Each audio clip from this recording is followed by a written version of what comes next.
सभी को मेरा सादर जय जिनेन्द्र।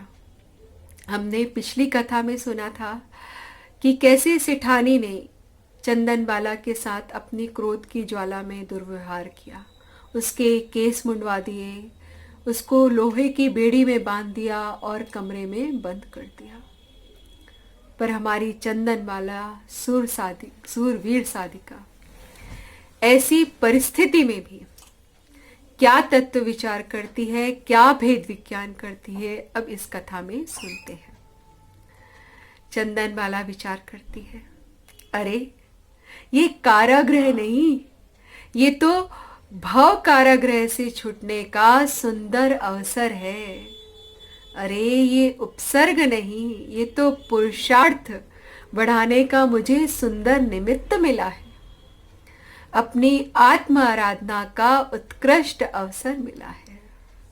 सच, आराधकों पर उपसर्ग केवल ज्ञान का निमंत्रण लेकर आता है, वैराग्य का निमंत्रण लेके आता है, आराधना का निमंत्रण लेके आता है, दुख का नहीं। चंदनबाला विचार करती है, जरूर इस घटना के पीछे कुछ सुखद समाचार छिपा हुआ है। अभिशापों में वरदानों के फूल खिला करते हैं। कोई क्या कहता है जग में, अब परवाह न करना है। कोई क्या कहता है जग में, अब परवाह न करना है। कोई क्या करता है उस पर भी निगाह नहीं करना है। अपने पथ का राही बनकर, अपने पथ का राही बनकर पल पल मुझे संभलना है। विपदाएं तो बाहर ही है, विपदाएं तो बाहर ही है। अंदर आनंद झरना है, अंदर अमृत झरना है। अब मुझे ये नहीं सोचना है कि इसने मेरे साथ अच्छा व्यवहार नहीं किया। अरे मेरे साथ ये जो भी घटना घट रही है, इसका कारण, इसका एकमात्र कारण सिर्फ मैं और मैं ही हूं। मैंने अपने स्वभाव की विराधना की, उसकी वजह से ये अनंत दुख भोगना पड़ रहा है। मैंने अपने ऊपर दया नहीं करी, अपने स्वभाव के प्रति दया नहीं करी, तो उसका फल तो मुझे भोगना पड़ेगा ही। हमारे विपरीत विचारों से ही संक्लेशता बढ़ती है। समता भाव एवं तत्व विचार से ही विशुद्धता आती है, प्रसन्नता आती है। अखंड ज्ञान की भावना से ही विकल्प टूटता है। जीव इच्छाओं की पूर्ति में लगेगा तो थकेगा ही। मोह से, कसायों से जीव थकते हैं, पर अपने ज्ञान स्वभाव का रस पान करने में कभी कोई थका है? इतना अद्भुत मैं हूं। बाह्य व्यवस्था तो सहज अपने विकल्पों के बिना ही बनती है।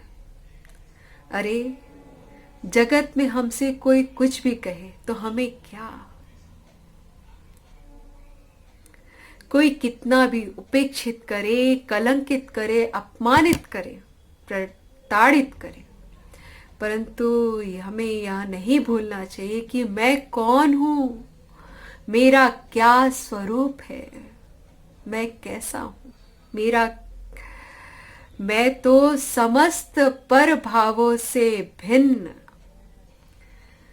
एक रूप श्वासत टंकोत्कीर्ण ज्ञानानंद स्वभावी आत्मा हूं। मेरे में तो पुद्गल का प्रवेश ही नहीं। तो कोई कुछ भी बोले, मेरे में तो ज्ञान की अभेद्य दीवार है, तो उसका तो उसमें प्रवेश हो ही नहीं सकता। तो मैं क्यों दुखी हूं? जिससे कहा जा रहा है वो तो मैं हूं ही नहीं, मैं तो अनादि अनंत ज्ञायक प्रभु हूं ना। ऐसे ही मन में चंदन वाला भेद विज्ञान पूर्वक तत्व धारा में जुड़ी रहती, लगी रहती, और मन में सतत महावीर प्रभु का स्मरण करती कि कब वह सुंदर समय आएगा जब महामुनिराज का दर्शन होगा। ऐसी स्थिति में एक दिन बीत गया, रात बीत गई, दूसरा दिन बीत गया, तीसरा दिन बीत गया। 3 दिन से भूखी प्यासी कोठरी में बंद बेड़ियों में जकड़ी, अपने ज्ञायक स्वभाव में लीन,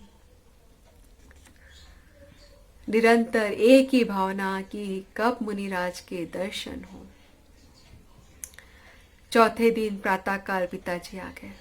घर आते ही उन्हें कहीं चंदना दिखाई नहीं दे रही थी, तो उन्होंने आवाज दिया, अपनी बेटी को बुलाए, चंदना, पर कहीं से कोई उत्तर नहीं आया।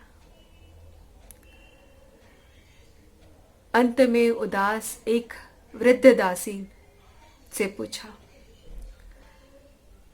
तुम्हें मालूम है चंदना कहाँ है? तुम सब उदास क्यों हो? कोई क्यों कुछ बोलता नहीं है, कोई क्यों जवाब नहीं दे रहा? दासी ने कोई उत्तर नहीं दिया, परंतु पिताजी को देखकर वह सिसकने लगी, सेठ जी को देखकर सिसकने लगी। उसकी आंखों से अश्रु धारा बहने लगी। एक गहरा श्वास छोड़कर कोठरी की ओर संकेत करके चली गई। पिताजी तुरंत उस कोठरी की खिड़की के पास पहुंचे और देखा चंदना की हालत। अंदर ही अंदर वो कराह उठे और उनसे रहा नहीं गया। वो तुरंत कोठरी का द्वार खुला और बेड़िया कटवाने के लिए स्वयं लोहार के पास चले गए। उधर पिताजी लोहार को बुलाने गए, इधर चंदनबाला के साथ क्या अद्भुत घटना होती है जिससे आपको आनंद आनंद हो जाएगा। तो वो घटना अब हम अगली कथा में सुनेंगे। तब तक के लिए सबको जय जिनेंद्र।